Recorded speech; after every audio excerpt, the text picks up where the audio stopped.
How do you craft a message before a spiritual group or congregation? What do you have to do to develop that message? Well, there are a lot of things that could be said, but I use an acronym, and it's an acronym for the word message itself. Let's look at a few things that are important. Message, M, you must motivate. You must go before people when you're developing that message in a way that motivates and inspires them to be uplifted, to change the way they think, to look at things from a different perspective. You see, we all receive information, but we process that information through different lenses. We process information differently. And when you challenge a mind or motivate a mind, think on a higher level, they totally calibrate their minds differently. If the church is hot, they say, isn't it good to be hot in this church rather than cold in my grave? If the church is poor, they say, let me tell you something.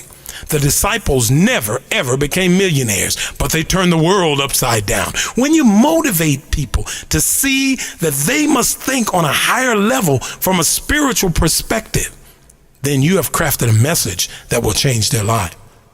E, a message must be essential.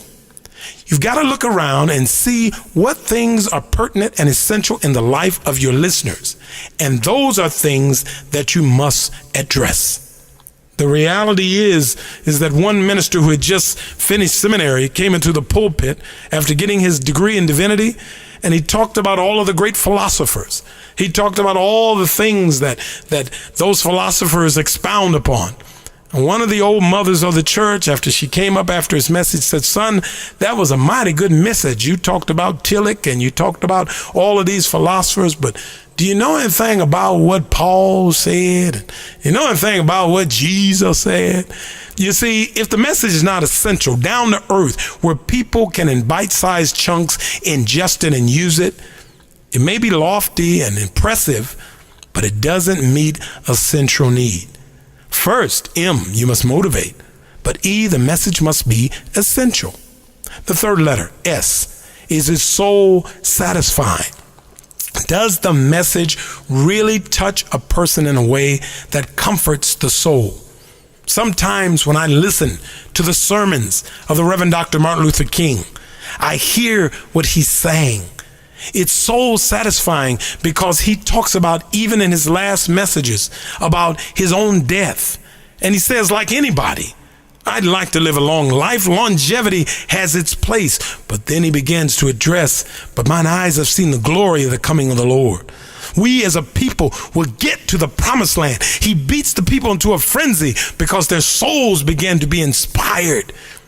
When a person crafts a message that not only challenges the mind, not only touches the heart, but it satisfies the soul, that is a key to crafting a good spiritual message.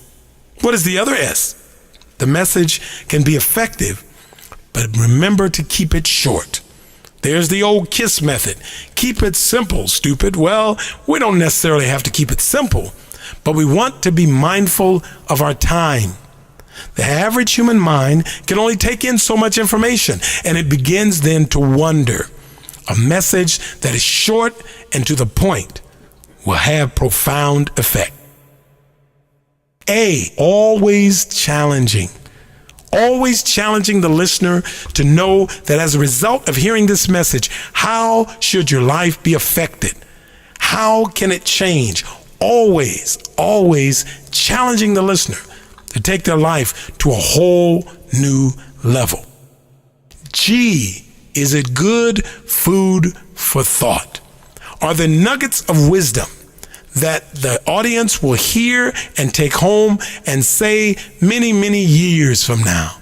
Oh, I tell you, I've heard so many messages, but those messages that were crafted in a powerful way are messages that I can remember even from my childhood, even to understand the thoughts and points long, long, long after I've been away. Is it good food for thought?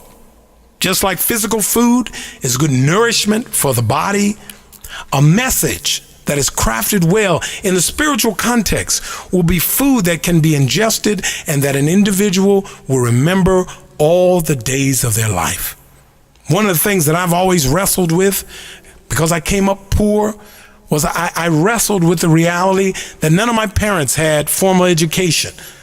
My mother had a 6th grade education, and my father was functionally illiterate. And I always wrestled with, in the school, in the business world, always wrestled with, am I good enough?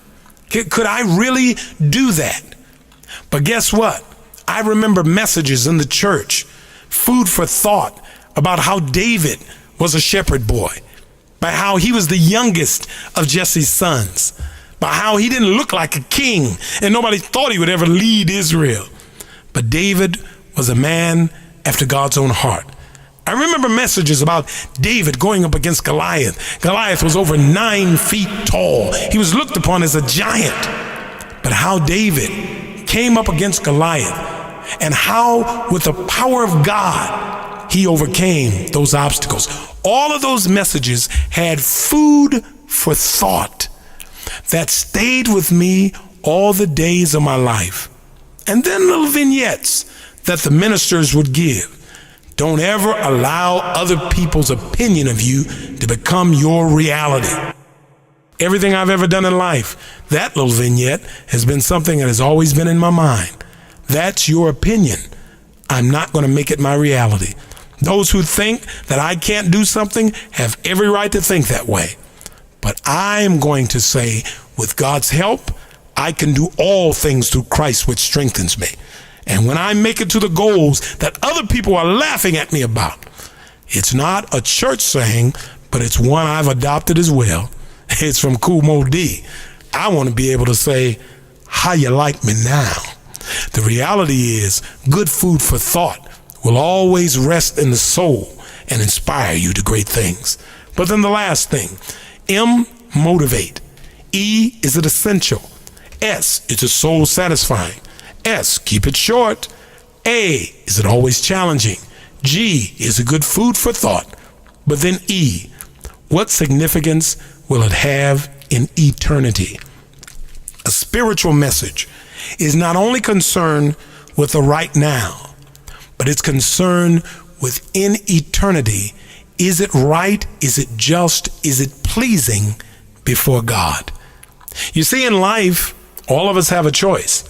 We can either live by the Spirit of God or we can live by the human flesh. I don't need to tell you, most people live by the human flesh.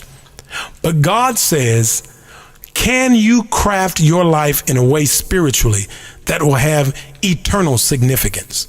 When I was a young man, I thought, why would Dr. King say we shouldn't fight back? I mean, when people are hosing us and beating us, using axe handles and lynching us, I was more so of the thought that said, look, let's take these people out by any means necessary. But the reality is, Dr. King knew that there's a deeper spiritual thought in loving those who hate you.